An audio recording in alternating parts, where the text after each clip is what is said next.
Good evening, mortal. No, do not struggle.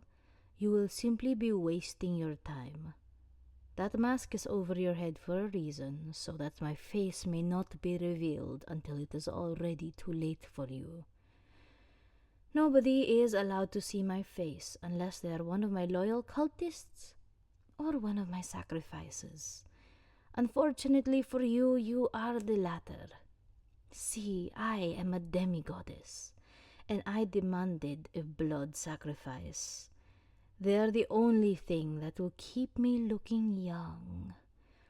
Of course, I am destined to live forever, but I don't want to look like I have. You understand, I'm sure.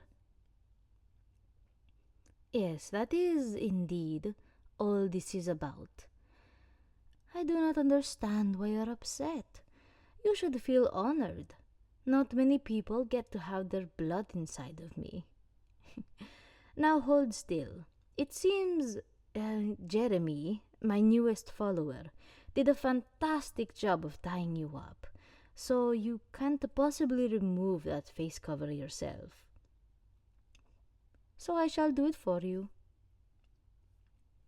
I give you the mercy of at least being able to see my face before the sacrifice.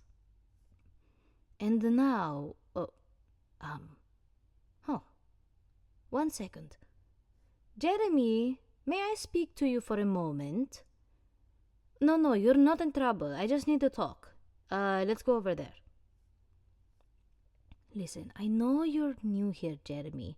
I realize that. You haven't been added to the group chat, the mass texts don't include you just yet, and the newsletter is monthly instead of weekly. It is a whole mess. As an all-powerful being, you'd think I'd at least be decent at group communication, but it is really a lot more difficult than it sounds.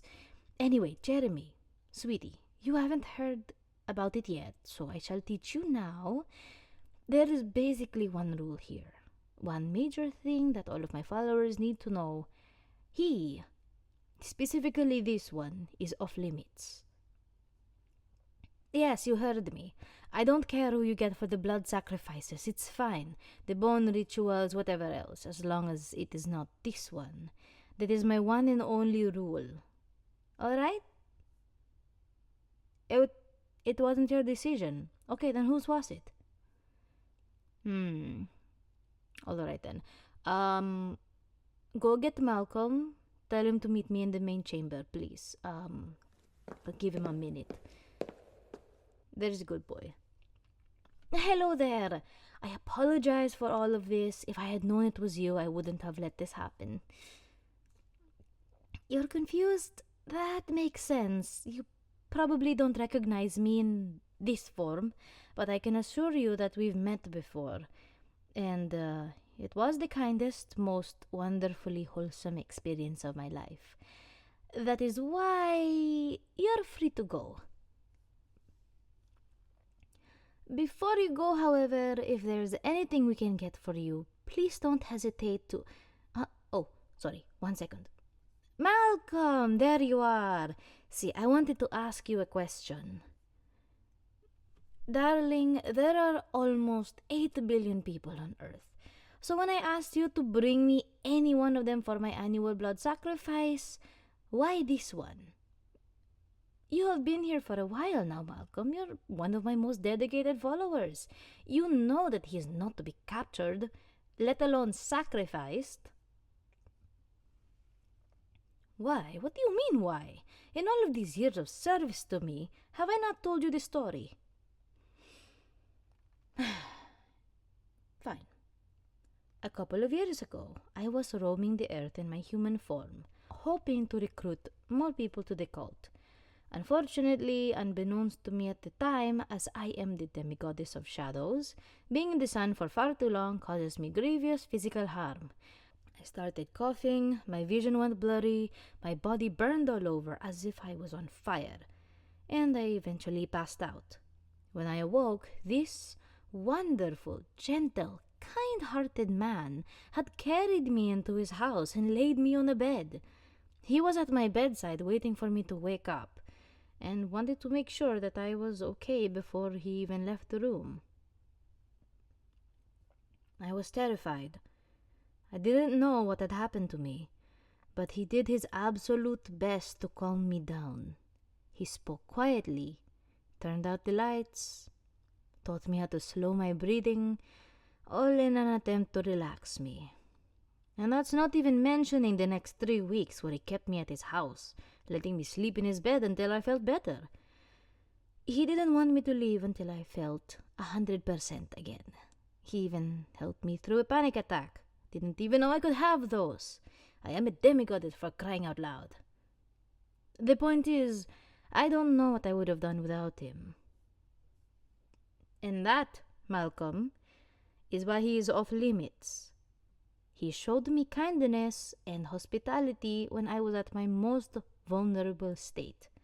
And without his kind nature, I would not be here right now. I don't know if I actually can die, but I wouldn't want to take the chance. That concept of mortality is terrifying. That is why we even do these rituals and sacrifices in the first place, Malcolm. Oh, yes, darling. That was me. I am glad you remember. I'm sorry I didn't tell you sooner. I honestly didn't think I'd ever see you again. You'd like some water? Of course. Jeremy? Sweet boy, isn't he? He works hard to try and impress me and is surprisingly loyal for someone who just became a follower last week. Honestly, I could have just made some water appear, but I like to make the new recruits feel like they're helping. It's a morale thing, I would say. Good boy, Jeremy. And here is your water, my darling. I know what I said. Anyhow, you should probably be getting back home.